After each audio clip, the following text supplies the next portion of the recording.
Disinilah kita bahas, tidak semua sayangnya yang masuk ke Ramadan ini berubah menjadi baik kecuali yang serius. Nah, bagaimana cara kita serius memasuki Ramadan sehingga berhasil sesuai dengan standar yang Allah sampaikan? Itulah inti materi yang akan kita bahas. Baik, saya akan memulai dulu dengan satu hadis standar dulu. Gimana Nabi mempersiapkan diri sebelum masuk ke Ramadan. Hadisnya riwayat Muslim, Imam Muslim, nomor hadis 2357, 2357, yang meriwayatkannya sahabat Usamah bin Zaid. Secara singkat, sahabat Usamah ini satu kali mengamati Nabi melakukan satu perilaku khusus di bulan Sya'ban. Di sahabat ini senang mengamati Nabi, apa yang dikerjakan diikutin gitu. Ya. Secara singkatnya, beliau mengatakan begini, ya Rasulullah ya kama qala, lam araka tasumu kama tasumu Sya'ban. Saya itu mengamati Anda tidak pernah menunaikan kebiasaan puasa sebanyak bulan Sya'ban. Kenapa gitu? Baik, cepat Nabi langsung jawab begini. Dzalika asy-syahrul ladzi yaghfulu 'anhu an-nas baina Rajab wa Ramadan. Itu bulan istimewa, dia punya keistimewaan, letaknya antara Rajab dan Ramadan. Baik, sekarang kita gali sebentar ya. Orang ini sudah tahu kalau Sya'ban ini antara Rajab dengan Ramadan. Sudah paham? Kenapa Nabi sebutkan lagi letaknya? Nah, pendalaman di ilmu hadis memberikan kesan begini. Biasanya orang kalau sudah masuk Rajab, perhatiannya tinggi. Belajar tentang sholat, Isra Mi'raj, peringatan Isra Mi'raj. Ya, itu dibawa sampai bahkan ke Sya'ban. Sehingga peringatan Isra Mi'raj pun yang Rajab itu bisa dilakukan di Sya'ban.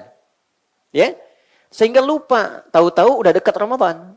Nunggu Ramadan. Padahal ternyata desainnya itu Sya'ban adalah momentum untuk persiapan menuju Ramadan. Adaptasinya di Sya'ban, bukan di Rajab. Rajab punya keistimewaan tersendiri, Sya'ban punya babnya sendiri. Jadi saat masuk Sya'ban, Nabi ungkap, satu, ini tolong catat ya, karena tinggal sehari. Setelah itu sudah masuk Ramadan. Apa keutamaan yang pertama? Satu, turfa'u fihil a'malus salihah ila rabbil alamin. Keutamaan Sya'ban yang pertama, semua amal kita yang biasa cuma dicatat. Ada malaikat tuh, ladaihi raqibun atid, yang mencatat, catatan itu akan diungkap. Ya, faman ya'mal mithqala dzarratin khairan yarah, wa man ya'mal mithqala dzarratin syarran yarah. Sekecil apapun diungkap lewat catatan itu. Iqra kitabak kafa bi nafsikal yauma 'alaika hasiba. Diungkap, lihat isi catatanmu. Khusus bulan Sya'ban itu tidak sekedar dicatat. Itu catatan semua amal manusia langsung dibawa naik lalu ditampilkan di hadapan Allah, dibacakan, diviralkan. Perhatikan di sini yang perlu dicatat. Allah itu tidak dinaikkan pun sebelum dicatat sudah tahu amal hambanya. Sebelum dilakukan pun sudah tahu Allah. Kenapa ada kalimat, ada redaksi ini sampai diangkat, ditampilkan? Maksudnya memberikan motivasi kepada kita yang tidak tahu tentang itu. Oke? Begini, kalau ada orang dapat award dari perbuatan baiknya dan diumumkan se-Indonesia, senang nggak? Ada orang disebutkan, diviralkan amalnya di hadapan Allah. Ya, teman-teman lagi baca Quran nih. Kalau di luar Sya'ban, diberi nilai, dicatat. Setiap hurufnya 10. At-Tirmidzi nomor hadis 2910. Setiap baca satu huruf, 10.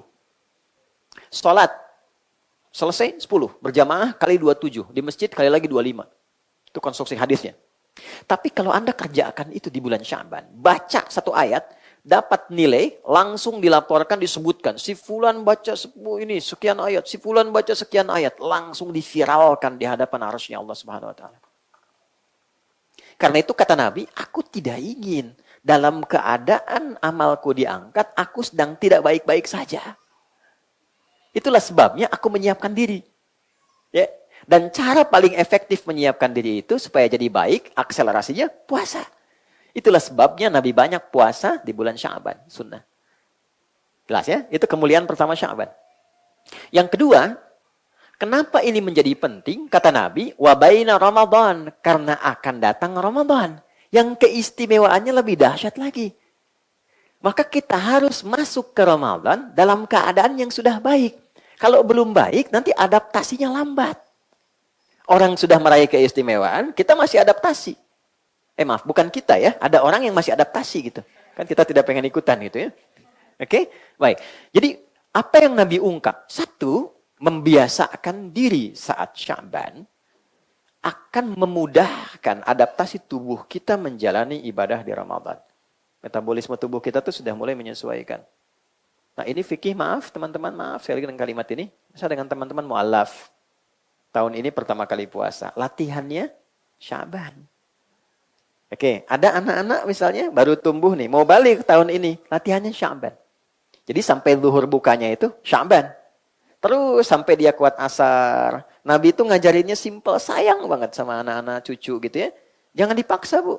Karena Allah saja tidak menghisap. Anak belum balik, dia dilatih puasa tuh. Mama lapar duhur, buka. Alhamdulillah nak. Asar tuh mama lapar, sudah nggak tahan lagi. Tahannya nak 2 jam lagi. Gitu. Nggak usah, buka. Biarkan dia bertahap.